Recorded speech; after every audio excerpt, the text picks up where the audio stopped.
president made his announcement by declaring old challenges demand new approaches. But today we finally acknowledge the obvious, that Jerusalem is Israel's capital. This is nothing more or less than a recognition of reality.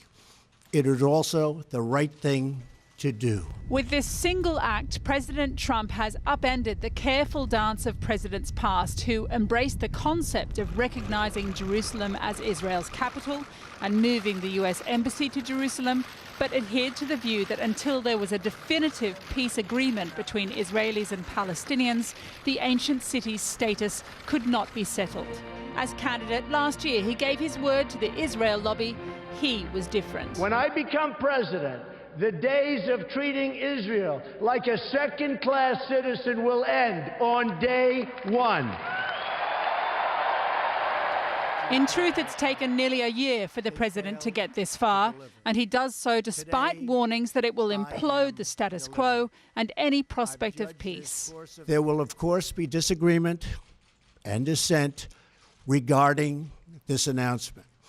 But we are confident that ultimately, as we work through these disagreements, we will arrive at a peace and a place far greater in understanding and cooperation. This was the role in which the US cast itself previously, a broker of peace, not a taker of sides. From Jimmy Carter to Bill Clinton, the president always sought the middle ground. Not President Trump, and there's more at play here than rewarding Israel's loyalty and satisfying America's religious right. He wants to recast the Middle East and face down Iran. With his colourful embrace of Saudi Arabia and new outreach to Israel, he has two of Tehran's fiercest enemies on his side. Just to stay in step, maybe Riyadh won't complain too much on the part of the Palestinians. We want an agreement that is a great deal for the Israelis and a great deal for the Palestinians. We are not taking a position of any final status issues, including the specific boundaries of the Israeli sovereignty in Jerusalem or the resolution of contested borders. But critics warn the president has given a gift to Israel before his son-in-law's peace-brokering efforts really get underway, imposing terms no Palestinian leader could ever agree to. Even before the announcement, Palestinians were out burning flags and images of Donald Trump, an American president who doesn't even try to appear even-handed on the Israeli-Palestinian conflict. It's alarmed leaders who fear that today's announcement will fan the flames across the Middle East. There is no alternative to this two-state solution, and Jerusalem is key to any peace agreement, and it is key to the stability of the entire region. Now, ignoring the Palestinian Muslim and Christian rights in Jerusalem will only fuel further extremism and undermine the war against terrorism. This morning, the Israeli leader Benjamin Netanyahu, by contrast, was looking pretty pleased, and tonight he was exultant. This decision reflects the president's commitment to an ancient but enduring truth, to fulfilling his promises, and to advancing peace. The president's decision is an important step towards peace, for there is no peace that doesn't include Jerusalem as the capital of the State of Israel. Both Israel and the Palestinians regard Jerusalem as their capital. The issue goes to the heart of the conflict. In 1949, the Israelis moved their government institutions from Tel Aviv to West Jerusalem, but foreign embassies remained in Tel Aviv because the status of Jerusalem was disputed. East Jerusalem, home to the sacred sites of Judaism, Christianity and Islam, remained under Jordanian control. But in 1967, Israel seized the east of the city in the Six-Day War and then annexed it, a move that has never been accepted by the international community. Today, the Dome of the Rock rose undisturbed from the famous skyline, but Jerusalem has frequently been a flashpoint for violence. In 2000, the then Israeli opposition leader Ariel Sharon visited the Muslim holy site in a deliberate provocation. He said it was his right as a Jew to go there, but the visit triggered the Second Intifada, or uprising, in which thousands of people, mostly Palestinians, were killed. Palestinians have been evicted from their homes in East Jerusalem as Israeli groups systematically buy up Arab land and houses. This July, in reaction to the killing of 2 Israeli police officers, the Israelis installed a system of metal detectors on Palestinians entering the mosque at Haram al-Sharif without consulting the mosque authorities, again sparking violent protests. The plan to move the US embassy from Tel Aviv is a huge blow to the Palestinians. Mr. Trump didn't acknowledge their claim on Jerusalem at all. It does represent a departure, very serious departure from established American positions that were followed and adopted by successive American administrations. It also represents a grave violation of international law. Some say President Trump's announcement is a symbolic gesture. Nothing will change on the ground. But this is a conflict where people kill and die to defend symbols. Well, I hope to be joined shortly from Washington, D.C. by Hussam Zomlot, the Palestinians' chief delegate to the US and senior advisor to President Mahmoud Abbas. But first, the human rights lawyer and political analyst Arsen Ostrovsky joins me from Tel Aviv. Mr. Ostrovsky, the Palestinians have described this decision today as a kiss of death. The US ally, Saudi Arabia, has said this is a flagrant provocation to Muslims. And this decision has been taken by the president who boasted he could bring peace to the Middle East.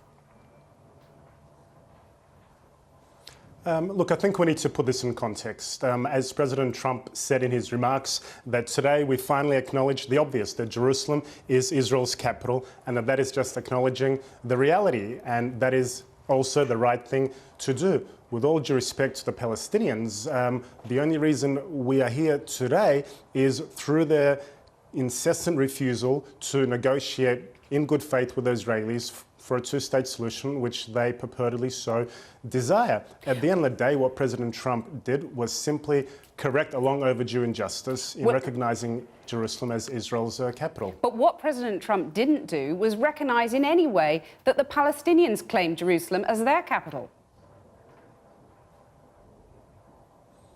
Look, he did also add that I'm paraphrasing, that in the negotiation between the parties, if another agreement is reached between them, then he will accept that, and noting that he didn't define where the borders are. But the reality is, and we need to be also very clear about this, is that Jerusalem has been the capital city of the Jewish people, and only the Jewish people, throughout history. This year we marked 50 years of the reunification of the city, but yet the Jewish people's connection to it extends to well over 3,000 years. The seat of government, the Knesset is here, the High Court, all the institutions.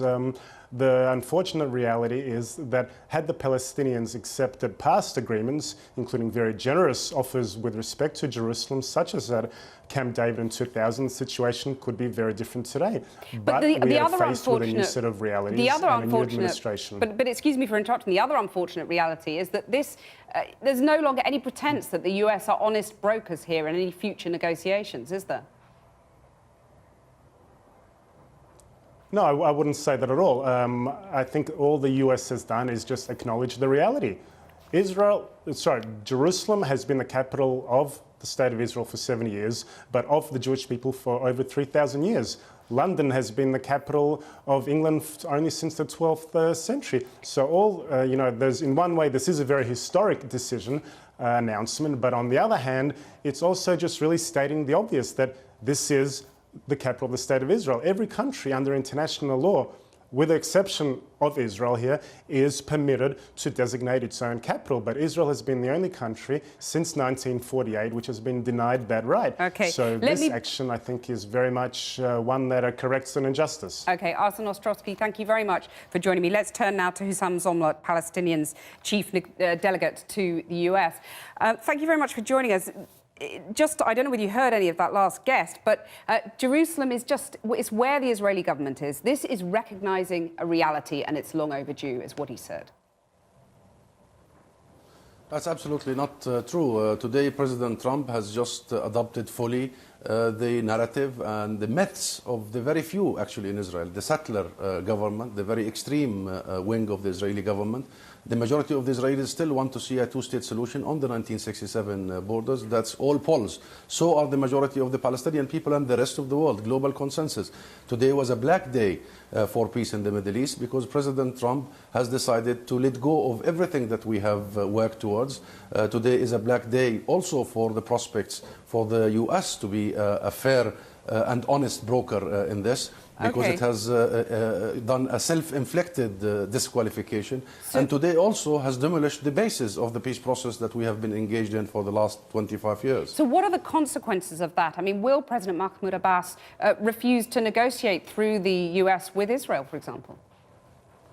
Negotiate on what? In 1991, we started this peace process, and we started it after a letter of invitation and guarantee we received from Secretary of State James Baker, Bush the father, the administration, and in that letter, which I have with me now, in that letter, the U.S. confirmed and committed that the peace process will be based on the UN Security Council resolutions 242 and 338. That means that Israel must end its occupation that began in 1967, including East Jerusalem as an occupied city. Number two, that the U.S. confirms its commitment never to change the status of Jerusalem, and that Jerusalem East is occupied, and that the U.S. will never recognize Israel's control of the city or annexation of the city. That's written letter.